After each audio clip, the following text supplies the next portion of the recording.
Dicen que algunas historias nunca debieron contarse, que ciertos secretos quedaron sellados porque desafían no solo a la razón, sino al alma misma. Sin embargo, lo que ocurrió en el invierno de 1847 en un pequeño pueblo a las afueras de Salem, Massachusetts, es demasiado oscuro para permanecer enterrado. No se trata de un simple relato de enfermedad, sino de una confrontación directa con lo inexplicable, algo que llevó a médicos respetados a huir del Estado y a ministros a ordenar la quema de documentos, y lo más perturbador de todo, aquello que le sucedió a una joven llamada LaToya aún hoy sigue sin explicación, como si una grieta entre mundos se hubiera abierto dentro de un hospital en ese invierno helado. LaToya fue ingresada en la Infirmería de la Misericordia Bendita, un hospital religioso dirigido por ministros protestantes. Al principio, parecía una paciente más, frágil, delgada, temblorosa, con la mirada perdida entre el miedo y la fiebre, pero muy pronto quedó claro que su caso no era común.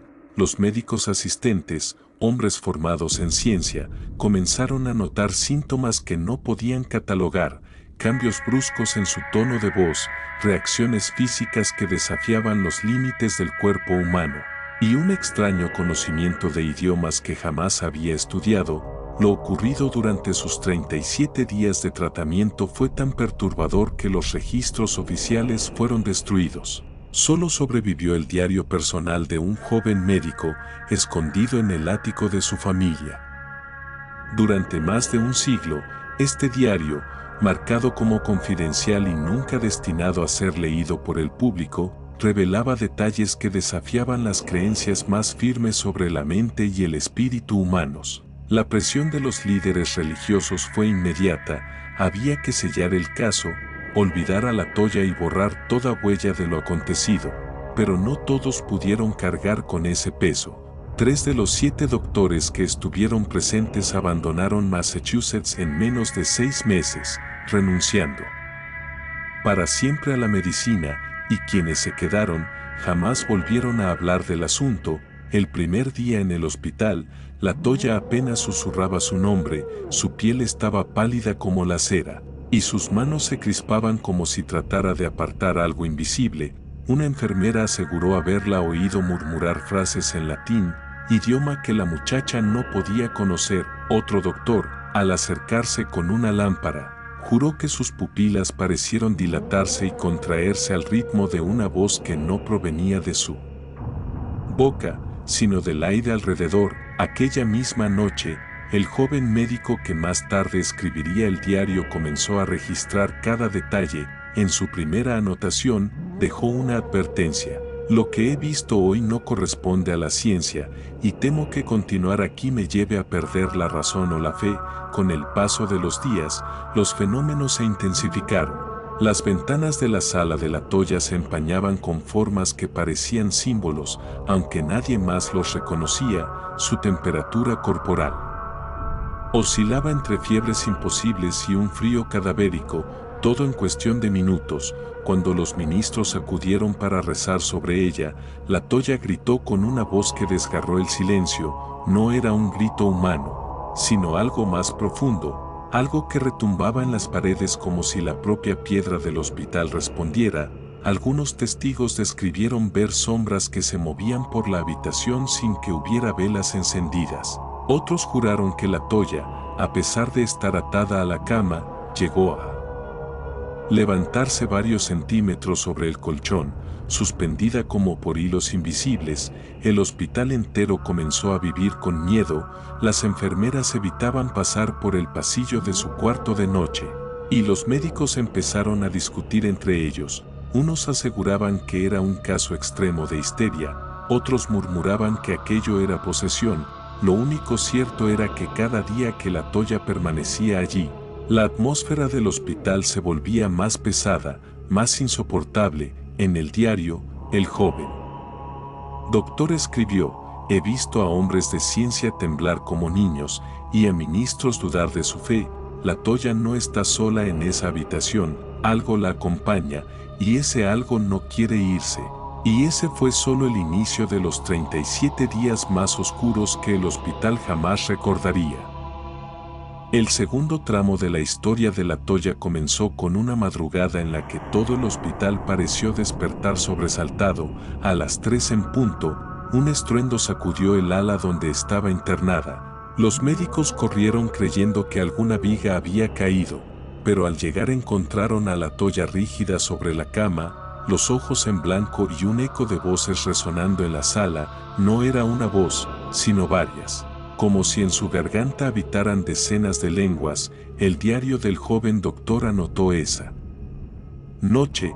Las palabras no eran humanas, eran sílabas antiguas, mezcladas con un canto grave que hacía vibrar el aire. Las paredes rezumaban humedad como si lloviera dentro, y el frío era tal que podía ver mi aliento. Aquella escena marcó a todo el personal. Una enfermera abandonó el hospital esa misma semana, jurando no regresar jamás. Otros comenzaron a enfermar sin causa aparente, fiebres repentinas, mareos, alucinaciones nocturnas. Parecía que la presencia que rodeaba a La Toya se expandía más allá de su cuerpo, infectando todo a su alrededor. El hospital, que solía estar lleno de cánticos y oraciones, se sumió en un silencio temeroso, interrumpido solo por los gritos de la muchacha. Lo más inquietante ocurrió cuando un ministro entró con una cruz de hierro. Apenas la levantó, La Toya rió. No fue la risa de una joven enferma, fue una carcajada profunda, hueca, como el eco de un pozo sin fin. En ese instante, las velas se apagaron de golpe. Aunque no había viento, el ministro, pálido, dejó caer la cruz y huyó del cuarto. El doctor escribió: he presenciado la fe quebrarse como vidrio. Si los hombres de Dios tiemblan, ¿qué esperanza queda para nosotros? Los días se sucedieron en un crescendo de fenómenos. La Toya comenzó a hablar con la voz de los muertos, relató secretos de los médicos, detalles de sus familias que jamás podría conocer. Uno de los doctores escuchó de sus labios la descripción exacta de la tumba de su madre en Rhode Island, incluyendo el epitafio que nadie más conocía. El hombre se derrumbó en lágrimas y abandonó el tratamiento. Otro juró que La Toya lo llamó por su nombre completo, incluyendo un segundo apellido que solo aparecía en documentos oficiales. El hospital se convirtió en un lugar de susurros, donde cada pasillo escondía un temor. Las noches eran interminables, pasos resonaban sin que hubiera nadie, objetos caían de estanterías. Las campanas de la capilla repicaban solas. En el diario se registra un episodio aterrador. A medianoche, mientras el doctor revisaba las notas, escuchó golpes en la pared de su cuarto, como si alguien rascara desde el otro lado. Al acercarse, oyó una voz que susurraba su nombre. Cuando abrió la puerta del pasillo, no había nadie. Volvió al cuarto de La Toya y la encontró despierta, sonriendo, con una gota de sangre en la comisura de los labios. El doctor escribió: ella sabe lo que hacemos, lo que pensamos. No está encerrada en esa cama, está en todas partes. Con el paso de las semanas, la joven dejó de comer. Sin embargo, su cuerpo no se debilitaba como era de esperar. Sus músculos parecían tensarse, su piel brillaba con un sudor aceitoso y sus ojos adquirieron un brillo amarillento que nadie pudo explicar. Uno de los médicos intentó alimentarla por la fuerza, pero cuando acercó la cuchara, La Toya le escupió un líquido oscuro que olía a hierro y azufre. Ese mismo día, el doctor enfermó de una extraña dolencia en la piel que lo cubrió de llagas y jamás volvió a entrar en la habitación. El hospital, atrapado entre la ciencia y el miedo, decidió llamar a más ministros. Llegaron 3 sacerdotes que durante horas intentaron rezar sobre ella. Al principio, La Toya permaneció en silencio, pero luego comenzó a repetir cada palabra al mismo tiempo que ellos, imitando sus voces con una precisión imposible. Era como escuchar un coro distorsionado, donde la voz original y su reflejo demoníaco se entrelazaban. Uno de los sacerdotes perdió el control y vomitó en plena oración, huyendo. Despavorido, Los otros dos quedaron paralizados cuando la Toya recitó en griego antiguo un pasaje de un texto sagrado que ninguno de ellos recordaba de memoria. El diario consignó: ella es un espejo de nuestras creencias. Pero lo que refleja no es luz, sino sombra. Hacia el final de la segunda semana, los fenómenos alcanzaron un clímax insoportable. Testigos aseguraron haber visto marcas aparecer en la piel de la Toya, como si manos invisibles la arañaran. Otros describieron un hedor insoportable, mezcla de carne quemada y flores podridas, que llenaba la sala sin fuente aparente. El joven doctor escribió con desesperación: cada día que pasa siento que no observo un caso clínico, sino el anuncio de algo que se avecina, un mal que usa a la Toya como conducto. Las autoridades religiosas exigieron que los registros fueran sellados, pero ya era tarde. Los que presenciaron aquellos días jamás pudieron borrarlo de sus memorias. Y lo peor era que aún quedaban semanas por delante. La tercera fase de aquellos 37 días comenzó con un silencio extraño, después de tantas noches de gritos y fenómenos. De pronto la Toya permaneció callada durante casi 24 horas, su respiración era lenta, sus ojos cerrados, como si hubiera caído en un sueño profundo. Al principio, los médicos pensaron que era una mejora, que tal vez al fin su cuerpo había cedido al agotamiento, pero esa calma no trajo alivio, sino un temor aún mayor, porque todos en el hospital sabían que no era un descanso natural. El diario del joven doctor escribió: nunca el silencio había sido tan aterrador, era como si el aire mismo contuviera la respiración, esperando lo inevitable. Esa noche, poco después de la medianoche, la Toya abrió los ojos de golpe. Eran negros, completamente negros, sin pupila ni iris. Su boca se abrió y de ella salió un sonido que no era humano, un rugido prolongado que hizo vibrar las ventanas y despertó a todos los pacientes del hospital. Algunos enfermos comenzaron a llorar sin razón, otros rezaban entre dientes. Las campanas de la capilla volvieron a sonar solas, golpeando con furia como si una tormenta invisible azotara el campanario. Lo más perturbador fue lo que ocurrió con los relojes. Todos se detuvieron al mismo tiempo, marcando las 12:17. El doctor escribió: esa hora quedó marcada en mi mente, como si hubiera sido arrancada del tiempo. Temo que siempre recordaré el 12:17 como la hora en que comprendí que lo que enfrentábamos no era de este mundo. En los días siguientes, la Toya mostró un poder inexplicable.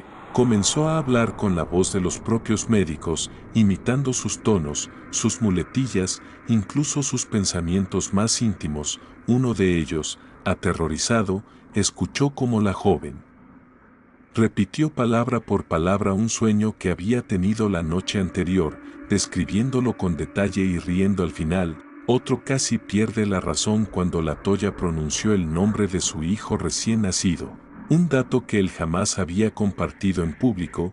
Los ministros insistían en que todo era obra del demonio, pero los médicos aún luchaban por encontrar una explicación racional. Sin embargo, cada intento fallaba. Los exámenes clínicos eran inútiles, su pulso desaparecía por minutos, su respiración se detenía y luego regresaba como si nada. Había momentos en los que no proyectaba sombra, aunque el sol entrara por la ventana directamente sobre su cuerpo. Una enfermera, al ver aquello, gritó y juró que la Toya era solo un cascarón vacío, que algo más había tomado su lugar. El hospital comenzó a dividirse entre dos bandos: quienes querían expulsarla a toda costa y quienes creían que era un deber permanecer junto a ella hasta el final. Esa división trajo discusiones violentas, y más de una vez los gritos de los propios médicos se confundían con los de la muchacha. Lo más perturbador ocurrió en la tercera semana. La Toya comenzó a escribir, atada como estaba. Nadie entendía cómo conseguía hacerlo, pero cada mañana aparecían símbolos trazados en las sábanas con una sustancia oscura, parecida a tinta mezclada con sangre. Eran signos extraños, imposibles de leer, que parecían cambiar cuando alguien los observaba demasiado tiempo. El doctor escribió: he intentado copiarlos, pero en el papel desaparecen, solo viven sobre su piel y sus ropas. Siento que contienen un mensaje, pero uno que no deberíamos descifrar. Con cada símbolo, el ambiente del hospital se volvía más denso. Los animales del pueblo cercano comenzaron a morir sin causa. Perros encontrados rígidos, caballos que se negaban a pasar frente al edificio, aves que caían del cielo como si una fuerza invisible las arrancara del aire. Los pobladores comenzaron a murmurar que la infirmería se había convertido en un portal maldito. Dentro, los médicos apenas dormían. El joven doctor confesó que llevaba más de 3 días sin cerrar los ojos, porque cada vez que parpadeaba escuchaba la voz de la Toya dentro de su cabeza, susurrando frases que no entendía en lenguas desconocidas. Una madrugada, al mirar su reflejo en un espejo, creyó ver por un instante los ojos negros de la muchacha en lugar de los suyos. Escribió: ya no sé si estoy registrando lo que ocurre o si soy parte de ello. La Toya no es solo una paciente, es un campo de batalla. Al final de esa semana, el fenómeno más terrorífico ocurrió. La Toya comenzó a levitar de manera prolongada. Permaneciendo suspendida en el aire por casi 10 minutos, su cuerpo rígido giraba lentamente y su cabello caía hacia arriba, como si la gravedad hubiera sido invertida solo para ella. Los médicos trataron de sujetarla, pero cada vez que alguien la tocaba era lanzado hacia atrás con violencia, como si una fuerza invisible los rechazara. Uno de los doctores cayó contra la pared y se fracturó el brazo. Otro perdió varios dientes al chocar contra el suelo. El diario describe ese momento con frialdad. Fue como luchar contra el vacío. Ella flotaba y nosotros éramos juguetes que una mano invisible apartaba. En sus labios había una sonrisa que jamás olvidaré, una sonrisa que no pertenecía a este mundo. La levitación terminó tan de repente como comenzó, y el cuerpo de la Toya cayó con un golpe seco, pero sin mostrar heridas. Desde ese instante, todos supieron que lo que fuera que habitaba dentro de ella ya no estaba escondido, sino que se manifestaba con plena libertad. Y todavía quedaban días que harían palidecer todo lo que habían visto antes. La cuarta etapa comenzó cuando la propia estructura del hospital empezó a reaccionar a la presencia de la Toya.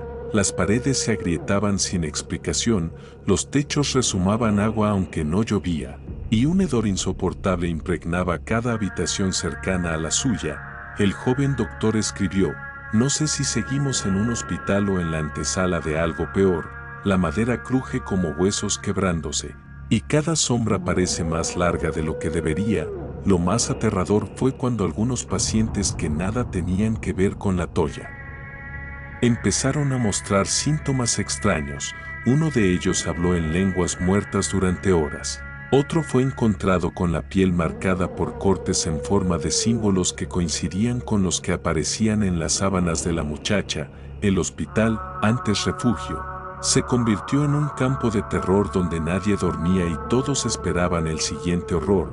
Durante la cuarta semana, la Toya dejó de gritar y comenzó a hablar en un tono bajo, constante, como un murmullo que nunca cesaba. No importaba si era de día o de noche, siempre sus labios se movían, emitiendo frases en idiomas que cambiaban sin patrón alguno: latín, griego antiguo, árabe, incluso dialectos que nadie pudo identificar.